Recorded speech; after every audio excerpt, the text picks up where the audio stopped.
नमस्कार, good evening again. सभी civil services की तैयारी करने वाले स्टूडेंट्स का अपने रीति सीधी चैनल पे स्वागत है। अभी जो आरएस प्री का एग्जाम देके जो बच्चे मेंस की तैयारी में लगे हैं, उनके सामने सबसे बड़ा चैलेंज यही है कि सर क्या पढ़ें जिससे हमारा सिलेक्शन हो जाए। तो सिलेक्शन करने के लिए जो सबसे मेन चीज है, आपको सेलेक्टिव पढ़ना होगा। सेलेक्टिव में क्या क्या पढ़े, तो अंडर किसी एक्सपर्ट के अंडर आपको चलना पड़ेगा। Without being boastful I am saying to you, मेरे को इस फील्ड में लगभग 20 साल हो चुके हैं और लगातार मेहनत किया जा रहा है और सीखने की कोशिश भी करते जा रहे हैं। तो आप लोगों को जो भी यहाँ पे गाइडेंस दी जा रही है, उनके हिसाब से आप इस चीज को फॉलो करते रहो। अपने सेलेक्टिव के अंदर क्या क्या पढ़े, इसमें इस वीडियो में आपको 2-3 टाइप से कुछ क्वेश्चंस बताऊंगा और फिर उनके आंसर कैसे देने हैं वो भी आपको बताए जाएंगे। तो जैसे अपना ये जो टॉपिक चल रहा है, इसमें जैसे क्वेश्चंस आता है पावर हाउस, इस तरह देंगे आपको। कोशिका का शक्ति ग्रह, कोशिका का शक्ति ग्रह क्वेश्चन बन गया। जैसे power house of the cell, इसके बारे में आपको बताना है। Power house of the cell कौन होता है, तो इसका आंसर आता है माइटोकॉन्ड्रिया। माइटोकॉन्ड्रिया थोड़ा सा बड़ा क्वेश्चन बन गया। मान लो माइटोकॉन्ड्रिया को पावर हाउस क्यों बोलते हैं, कोशिका का शक्ति ग्रह क्यों कहा जाता है, इसका क्या कारण है।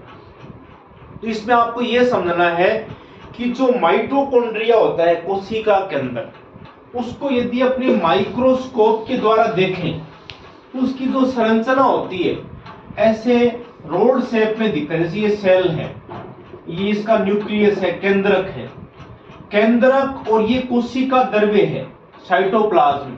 इस कोशिका द्रव्य में ऐसे रोड शेप में होता है, यू स्ट्रक्चर होती है इसकी, दैट इज कॉल्ड माइटोकॉन्ड्रिया। अब इस माइटोकॉन्ड्रिया को पावर हाउस क्यों बोलेंगे अपने, इसका रीजन ये होता है कि जैसे अपने जो खाना खाते हैं, खाना खाने के बाद अपना फूड डाइजेस्ट हो जाता है। पहले कंसेप्ट को सुनना ध्यान से आप, और फिर लिमिटेड वर्ड्स में आपको अच्छा से अच्छा लिखना है। बिना कंसेप्ट सुने आप नहीं लिख पाओगे। तो अपने जैसे खाना खाते हैं, फूड का डाइजेशन हो गया पूरा।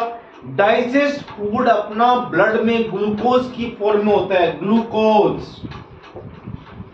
और ग्लूकोज का फार्मूला अधिकतर लोगों को पता ही है, C6H12O6, C6H12O6।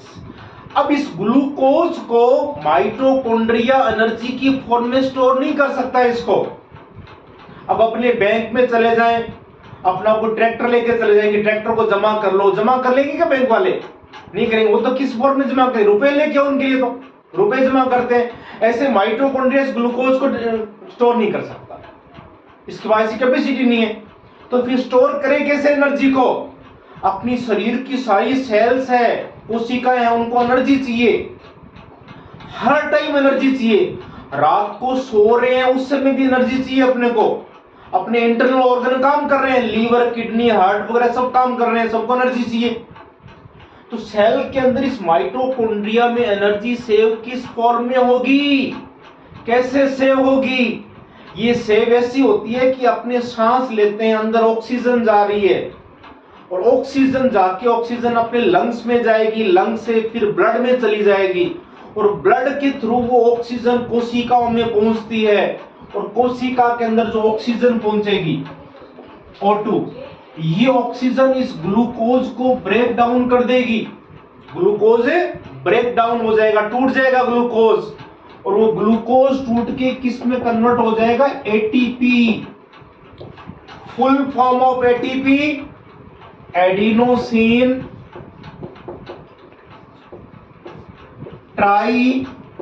Triphosphate, adenosine triphosphate में कन्वर्ट होगी, और इस एटीपी को माइटोकॉन्ड्रिया क्या कर लेगा, स्टोर कर लेगा। तो माइटोकॉन्ड्रिया में एटीपी के रूप में एनर्जी स्टोर होती है और इस ग्लूकोज के अंदर कार्बन ऑक्सीजन है, एक तो एटीपी स्टोर होगी और दूसरा गैस कौन सी निकल जाएगी, CO2, कार्बन डाइऑक्साइड। इस कार्बन डाइऑक्साइड को फिर अपना बॉडी क्या करता है, बाहर निकाल देता है, तो सेल से ब्लड में आ जाएगा, बाहर निकल। जितना अधिक आप एनर्जेटिक रहना चाहते हो, इसका मतलब आपको ऑक्सीजन इंटेक ज्यादा करना पड़ेगा। जितनी ज्यादा ऑक्सीजन अंदर जाएगी, ये ऑक्सीजन ब्लड के ग्लूकोज को तोड़ता रहेगी और ग्लूकोज बर्न होता रहेगा और एनर्जी किस फॉर्म में स्टोर होती जाएगी, एटीपी के रूप में। अब आपको शॉर्ट नोट दे दिया, सीधा दे दिया, एटीपी के बारे में लिखो आप। तो एटीपी के बारे में आपको ये लिखना है, एटीपी को कोशिका की ऊर्जा की मुद्रा कहते हैं। Energy currency of the cell is called ATP.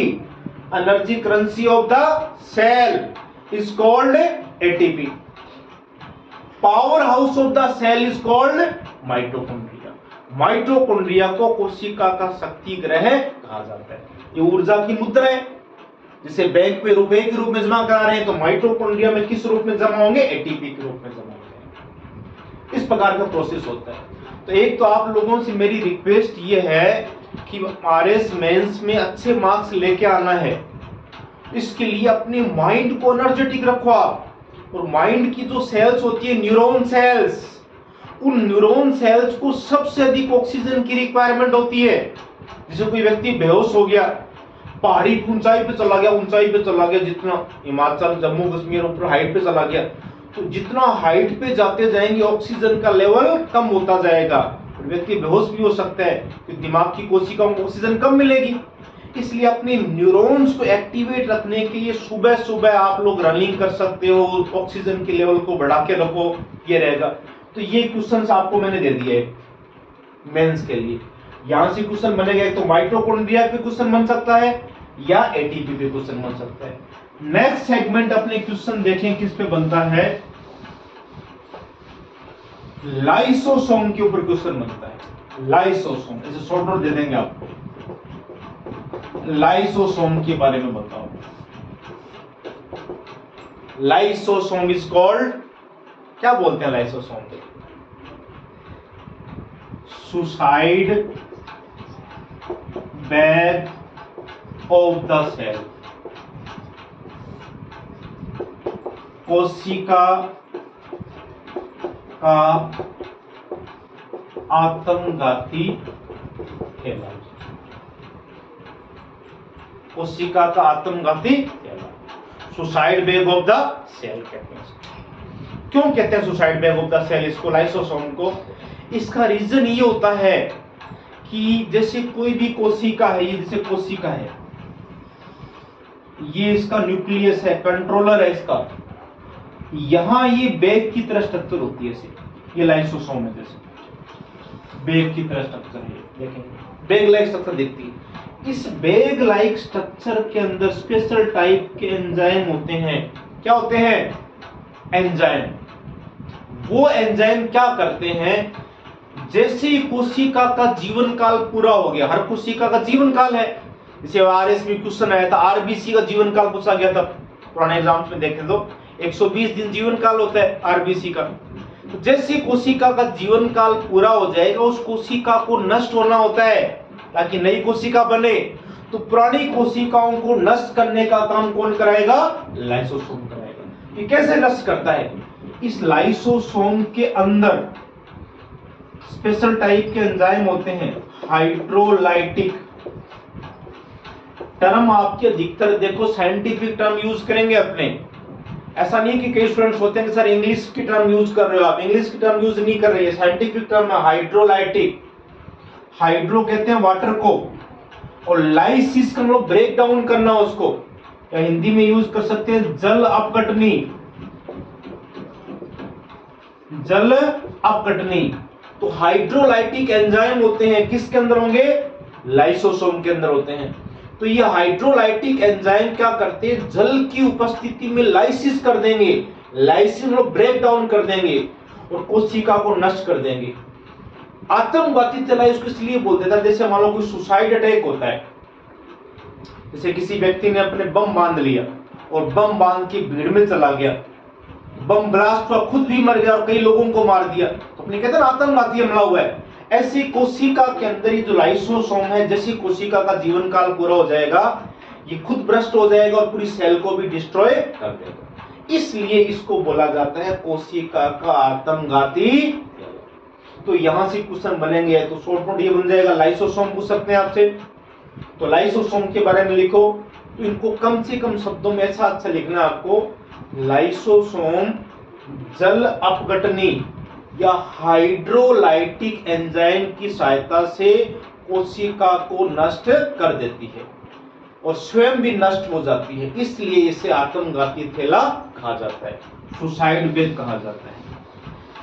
Next question ले अपने, इसके अधिकतर शॉर्ट नोट चलेंगे अपने, और आप लोग क्या करोगे, ये तो सारे शॉर्ट नोट चलते रहेंगे और इन्हीं से मिला के बड़ा क्वेश्चन बन जाएगा, बड़ा क्वेश्चन भी लिखवाएंगे आपसे बाद में। तो ऐसा क्वेश्चन बनता है राइबोसोम के बारे में। नेक्स्ट शॉर्ट नोट है राइबोसोम। क्या होता है, व्हाट इज राइबोसोम? राइबोसोम क्या है कोशिका के अंदर जो मिलते हैं, तो राइबोसोम को बोलते हैं प्रोटीन की फैक्ट्री।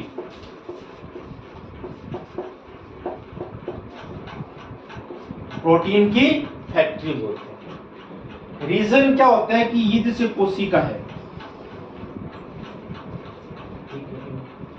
ये जैसे कोशिका है, कोशिका के सेंटर का पार्ट ले लिया आपने, और ये इसमें पार्टिकल जैसे हैं, पार्टिकल लाइक है, इन पार्टिकल लाइक सेगमेंट्स को बोलते हैं अपने राइबोसोम। कण जैसे संरचना में,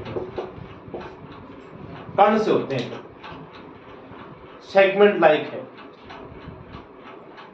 तो ये जो सेगमेंट लाइक होते हैं, सॉरी पार्टिकल लाइक है, कण जैसे हैं, ये सभी कोशिकाओं में मिलेंगे। बैक्टीरिया की सेल में भी होते हैं और ह्यूमन की सेल में भी है, मनुष्य की कोशिका में भी होते हैं। इन कण जैसे कणों के अंदर, जिसको बोलते हैं राइबोसोम, प्रोटीन बनती है। प्रोटीन के बिना जीवन संभव नहीं है। इवन वायरस भी होता है, वायरस में सेल नहीं होती, लेकिन वायरस के अंदर डीएनए, आरएनए है और प्रोटीन है, तो प्रोटीन के बिना लाइफ संभव नहीं है। तो प्रोटीन का निर्माण कोशिका के अंदर कहां होता है? राइबोसोम में होता है, इसलिए राइबोसोम को बोलते हैं प्रोटीन की फैक्ट्री। तो ये शॉर्ट नोट बने आपके एग्जाम में, मान लो राइबोसोम के बारे में लिखो, तो आपको ऐसा बोलना है कि राइबोसोम में प्रोटीन का निर्माण होता है, इसलिए राइबोसोम को प्रोटीन की फैक्ट्री कहा जाता है। क्लियर? इसके बाद में एक वर्ड आता है एंडोप्लाज्मिक रेटिकुलम। एंडोप्लाज्मिक रेटिकुलम, यहां से शॉर्ट नोट दे देते हैं एग्जाम के अंदर, ऐसे इसका शॉर्ट वर्जन दे देंगे ईआर, एंडोप्लाज्मिक रेटिकुलम, या हिंदी में इसको बोलते हैं अंतःप्रदवीय जालिका। अंतःप्रदवीय जालिका, लेकिन इसमें आपको एग्जाम व्यू से ईआर याद रखना है, ईआर इंपॉर्टेंट है शॉर्ट में। अंतःप्रदवीय जालिका, एंडोप्लाज्मिक रेटिकुलम। अब ये ईआर क्या है? कोशिका के अंदर ईआर क्या करती है, क्या फंक्शन है इसका? तो सेल के अंदर अपने देखें, माइक्रोस्कोप से सेल को देखें, तो ये जैसे सेल बनाई अपन ने, ये इसका न्यूक्लियस है, केंद्रक है, इसमें एक जाल की तरह होता है, ये यूं जाल की तरह एक नेटवर्क है, that is called ER, endoplasmic reticulum. ऐसे जाल सा होता है। तो ये जाल सा दो टाइप का होता है, एक अपने यूं जाल बनाए, ये है, ऐसा है, तो ये ईआर है, दोनों टाइप की है। अब एक ईआर के ऊपर क्या, ये राइबोसोम के जो कणों की चर्चा की थी अपनों ने, राइबोसोम के पार्टिकल ऐसे चिपके हुए मिलेंगे, ऐसे राइबोसोम के पार्टिकल चिपके हुए इसके ऊपर, ईआर के ऊपर जाल की तरह यूं है। जैसे राइबोसोम की कण इसके ऊपर चिपक गए तो ये राइबोसोम के जो कण है इनके ऊपर चिपकने के कारण इसकी सरफेस कैसी हो जाएगी, रफ हो जाएगी। इसको क्या बोलेंगे, रफ ईआर बोलेंगे। खुरदरी, खुरदरी अंतःपर्दवीय जालिका है, रफ। और दूसरी जो है इस पे राइबोसोम के पार्टिकल नहीं है तो इसको बोलेंगे एसईआर। क्या बोलते हैं, स्मूथ ईआर। दो प्रकार के। एग्जाम में यदि आपको दोनों में से कुछ भी नहीं दे, सीधा पूछ लिया जाए अंतःपर्दवीय जालिका ईआर रफ स्मूथ कुछ भी नहीं दे, तो आपको केवल इतना बताना जैसे अपने शरीर में हड्डियां होती है, अपना अंदर का कंकाल है, उसी प्रकार सेल के अंदर का स्केलेटन है ये। तो ER is called endoskeleton of the cell. कोशिका का अंदर का कंकाल है ये, endoskeleton of the cell is called ER. और इसमें भी दो अप्रोनिन टाइप की पड़ी है, एक तो रफ है और दूसरी कैसी है, स्मूथ है। रफ और स्मूथ है। इनका फंक्शन क्या क्या है अलग अलग। इनका फंक्शन ये रहेगा कि जो रफ वाली होती है इसमें राइबोसोम के कण चिपके हुए हैं, राइबोसोम कणों में प्रोटीन बनती है, तो प्रोटीन बनाने में सहायता करती है ये। इस प्रकार की वर्ड यूज करने आपको एग्जाम के अंदर, प्रोटीन संश्लेषण में सहायक। इंग्लिश के टर्म में बोलता रहूंगा साथ साथ में ताकि दोनों मीडियम्स के स्टूडेंट्स को हेल्पफुल रहे। Rough ER is helpful for synthesis of protein, protein के संश्लेषण में सहायता करती है रफ ईआर। और स्मूथ जो ईआर है, इस स्मूथ ईआर के ऊपर राइबोसोम के पार्टिकल नहीं है, तो ये क्या करती है, कुछ स्पेशल टाइप के हार्मोन्स होते हैं अपने बॉडी में रिलीज होते हैं। जैसे अपने को बहुत ही भयंकर गुस्सा आ रहा है तो अपने ब्लड में एक हार्मोन रिलीज हो गया, उसके कारण अपनी बॉडी में एनर्जी खतरनाक आ रही है, बहुत ही तेज दौड़ रहे हैं, रनिंग कर रहे हैं अपने, तो रनिंग करते समय अपने ब्लड में एक हार्मोन रिलीज होता है जिसके कारण अपनी हार्ट की रेट बढ़ जाती है, ऑक्सीजन इंटेक बढ़ जाता है अपना, खूब एनर्जी आ जाती है। तो वो हार्मोन कौन सी प्रकार के नेचर के होते हैं, steroid.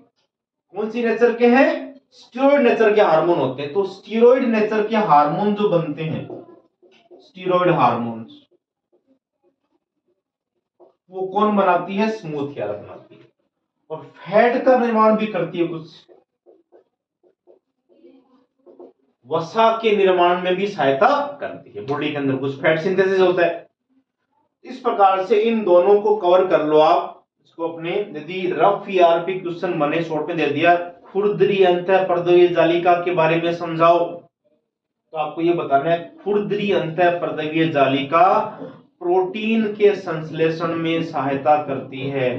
Rough ER is helpful for synthesis of protein. और स्मूथ ईआर के बारे में बताओ, चिकनी अंतःपर्दवीय जालिका के बताओ। तो चिकनी अंतःपर्दवीय जालिका स्टीरॉइड हार्मोन और वसा के निर्माण में सहायता करती है, ये इनका फंक्शन रहता है। अब इसके अंदर क्या होता है, इसका जो कोशिका द्रव्य वाला पार्ट है, साइटोप्लाज्म है, ये प्लांट सेल में और एनिमल सेल्स में अपने देखें, इनका कंपैरिजन करें तो क्या डिफरेंस होता है। पादप कोशिका और जंतु कोशिका में बड़ा बड़ा डिफरेंस क्या है। जैसे दो डायग्राम बनाते हैं, ये डायग्राम बनाया अपन ने, यूं ले लिया अपन, एक डायग्राम ये ले लिया अपन ने, राउंड ले लिया। अब इस डायग्राम के अंदर ये प्लांट सेल लिए पूरे, पादप कोशिका है। तो प्लांट सेल में क्या होता है, खाली स्पेस होता है बहुत बड़ा, बड़ा बड़ा खाली स्पेस मिलेगा। और एनिमल सेल में खाली स्पेस छोटा छोटा होता है। क्या बोलते हैं इनको,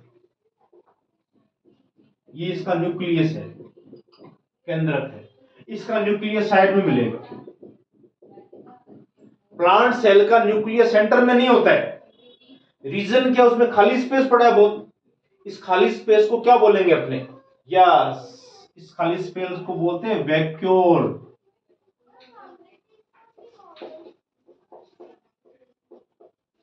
रिक्तिका बोलेंगे, रिक्तिका है। तो ये जो वैक्यूल होती है, इसी के अकॉर्डिंग बड़ा डिफरेंस मिलता है प्लांट सेल और एनिमल सेल के अंदर। एनिमल सेल के अंदर जंतु कोशिका और पादप कोशिका।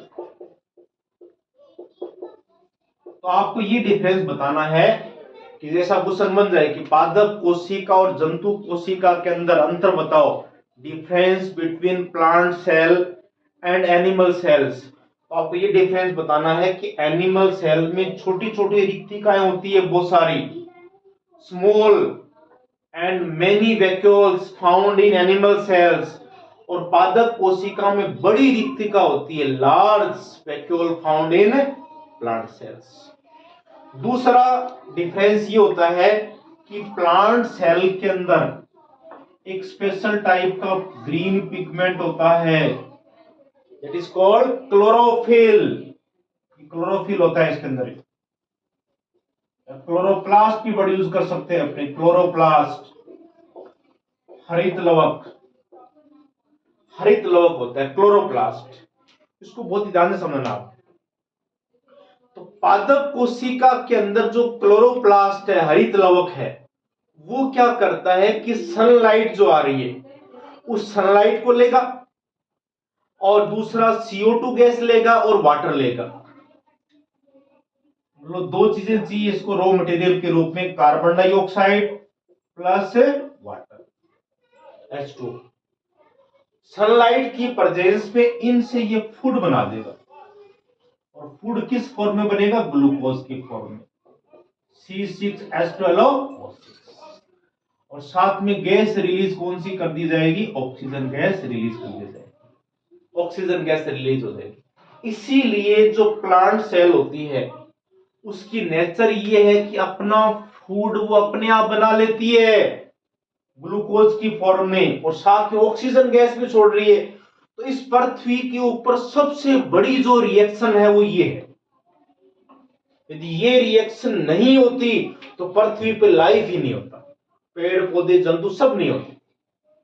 इसी रिएक्शन के कारण अपने को फूड मिलता है, ग्लूकोज के छोटे छोटे मॉलिक्यूल जुड़ जाते हैं, खूब सारे पॉलीमर बन जाता है, पॉलीसेकेराइड, कार्बोहाइड्रेट बन गया।